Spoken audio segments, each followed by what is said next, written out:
నేస్తాలు అందరికీ శుభ సాయంత్రం. ఒక చిన్న గ్రామంలో ఎంతో పేదవాడైన ఒక బ్రాహ్మణుడు ఉండేవాడు. అతని జీవితాన్ని మార్చేసిన 2 ఆవులు. ఆ ఆవుల కోసం వచ్చిన దొంగ, అలాగే బ్రాహ్మణుని తినడానికి వచ్చిన భయంకరమైన రాక్షసుడు. తరువాత ఏమైంది తెలుసుకోవాలంటే ఈ కథను పూర్తిగా చూడండి. అనగనగా ఒక చిన్న పట్టణంలో చాలా పేదవాడైన బ్రాహ్మణుడు జీవించేవాడు. అతను ఎంతో పేదవాడు కావడం చేత మంచి బట్టలు కూడా వేసుకోలేకపోయేవాడు, పొట్ట నింపుకోలేకపోయేవాడు.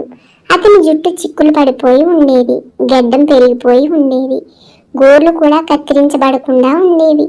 చలి, ఎండ, గాలి, వర్షం నుంచి రక్షణ లేక అతను చాలా బలహీనంగా కృషించి కనిపించేవాడు.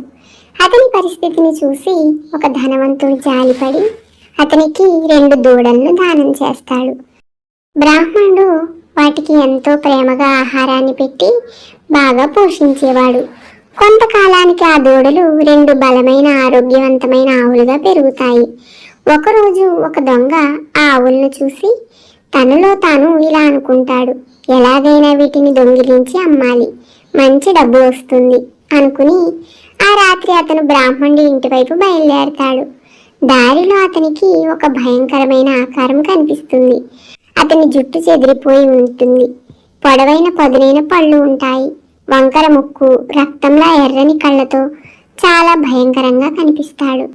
భయపడిన ఆ దొంగ అతన్ని ఇలా అడుగుతాడు, అయ్యా మీరు ఎవరు అనగానే అతను ఇలా అంటాడు, నేను రాక్షసుణ్ణి.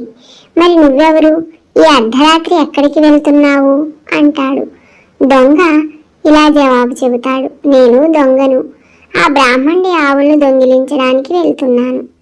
రాక్షసుడు అతని మాటలు నమ్మి ఇలా అంటాడు, నేను రోజుకు ఒకసారి మాత్రమే రాత్రి భోజనం చేస్తాను, ఆ బ్రాహ్మణుణ్ణి చంపి నా భోజనం చేసుకుంటాను, ఇద్దరం వెళ్దాం కలిసి అంటాడు. అలా ఇద్దరూ కలిసి బ్రాహ్మణుడి ఇంటికి చేరుకుంటారు. బ్రాహ్మణుడు నిద్రపోయాడని చూసి రాక్షసుడు లోపలికి వెళ్ళి అతన్ని చంపబోతూ ఉండగా దొంగ అడ్డుకుని ఇలా అంటాడు, ముందు నేను ఆవులను తీసుకెళ్ళాలి, తర్వాత నువ్వు చంపు. మరి రాక్షసుడు దొంగతో ఇలా అంటాడు, ఆవులు అరిస్తే బ్రాహ్మణుడు లేస్తాడు కదా, అప్పుడు నేను చంపలేను.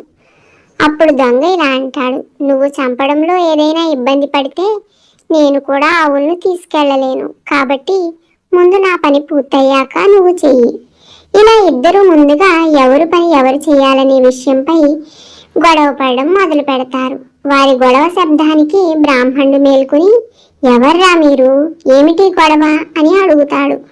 దొంగ వెంటనే రాక్షసుడిని చూపిస్తూ, ఓ బ్రాహ్మణ, ఈ రాక్షసుడు నిన్ను చంపి తినాలనుకుంటున్నాడు అంటాడు. రాక్షసుడు వెంటనే, ఓ బ్రాహ్మణ, ఈ దొంగ నీ ఆవులను దొంగిలించాలనుకుంటున్నాడు అంటాడు. బ్రాహ్మణుడు వెంటనే తన దైవాన్ని ప్రార్థిస్తాడు. ఆ ప్రార్థనా శక్తికి భయపడి రాక్షసుడు పారిపోతాడు. తర్వాత బ్రాహ్మణుడు ఒక కర్ర తీసుకుని దొంగను తరిమి కొడతాడు. శత్రువులు తమలో తాము గొడవ పడితే చివరికి విజయం మనదే అవుతుందని ఈ కథ ద్వారా మనకు చక్కని నీతి అర్థమవుతోంది. మరి ఈ కథ మీకు నచ్చితే తప్పకుండా వీడియోని లైక్ చేయండి. మరిన్ని అందమైన తెలుగు నీతి కథల కోసం జాబిలమ్మ కబుర్లు ఛానల్ని సబ్స్క్రైబ్ చేసుకోండి. ఇక కథ కంచికి మనం ఇంటికి. టాటా.